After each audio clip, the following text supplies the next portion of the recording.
Bonjour à tous, bienvenue sur une nouvelle vidéo sur la chaîne Magique Forex Trading pour une nouvelle vidéo sur ma stratégie de trading de l'Ethereum. Ça a été fort en rebondissement dans les dernières 24 heures, comme vous pouvez voir sur le 15 minutes. Ça ici c'est le chemin que je pensais que ça suivrait.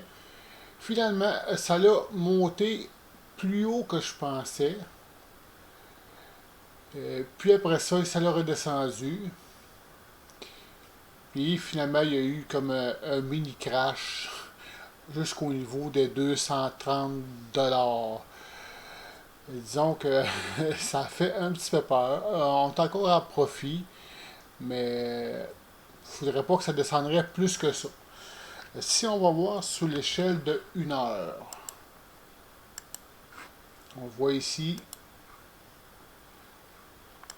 on revoit au début de la série vidéo, on était ici.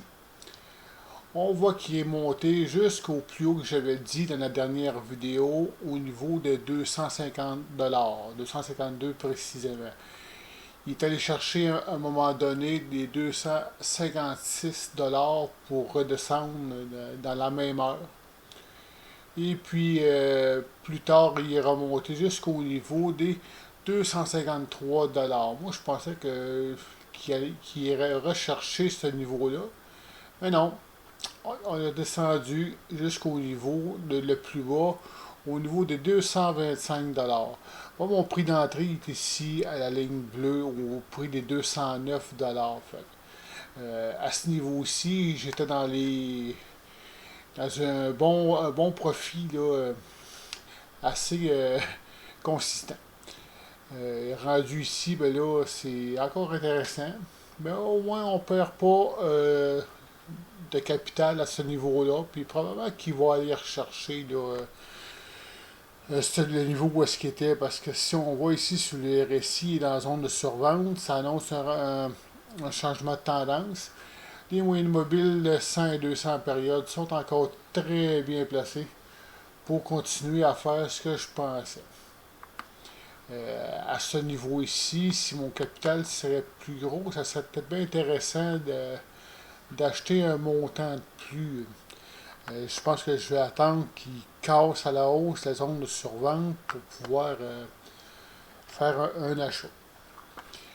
Ici, cette ligne-là, décidément, elle sera plus bonne. Fait que je vais l'enlever. Et voilà. Puis si on va sur l'échelle de 1 jour, on voit ici que je vous avais dit hier qu'il faisait ce qu'on appelle un bull flag. Et là, on voit ce qui s'est passé en 24 heures. Là. Ici, il est sorti vers le haut. J'avais expliqué qu'il pouvait sortir vers le haut, vers le bas. Et finalement, il a comme fait les deux solutions. Il n'y a pas de chicane là.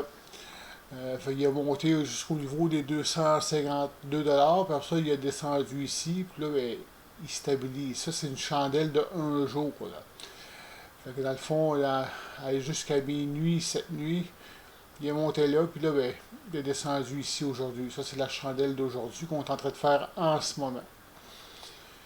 C'est possible qu'après, là, eh ben, ici, dans la zone de surachat, puis il casse à la baisse là, pour aller dans la zone neutre. Donc, s'il va descendre jusque dans la zone de survente, ben, ça peut faire comme ici. Là. La baisse n'avait pas été bien forte, là, mais ça va quand même durer quelques jours. Fait que si je veux que la situation ne change pas, je pourrais vendre ma position quand même pour pouvoir les racheter plus bas dans une semaine ou deux. Même si les moyennes mobiles sont encore bien placées au niveau du 1 heure. Alors, fait que l'étude va ici, là, je vais y laisser le temps de remonter ici là, dans la zone de survente pour aller chercher un plus haut. Où je vais acheter là, au montant qui ici me sorte de la zone de survente. Ça va dépendre du volume et puis du comportement du prix. Là, parce que là, on voit ici qu'il y a eu une grosse incertitude à ce niveau-là. Et puis sûrement que la moyenne mobile 200 périodes a agi comme support, là. Il y avait la moyenne mobile, puis le niveau ici sur le 1 heure, au niveau des 219 $ environ.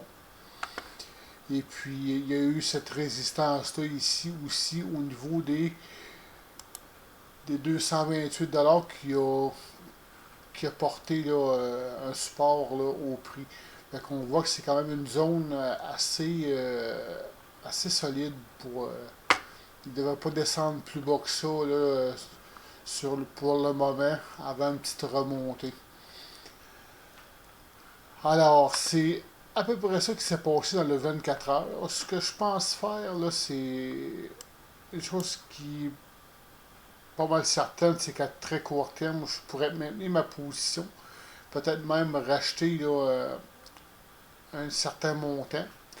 Euh, ou que je vais vendre la position que j'ai en ce moment et racheter, si je vais quitter celle qui est pour descendre plus bas, racheter au niveau plus bas pour pouvoir la laisser remonter euh, dans les jours et les semaines à venir. Alors, c'était ça que je voulais vous dire aujourd'hui. Si vous voulez me faire des commentaires, c'est en dessous de la vidéo. Et pensez à vous abonner et lâcher un beau petit pouce bleu. Ça fait toujours plaisir. Merci. Bonjour.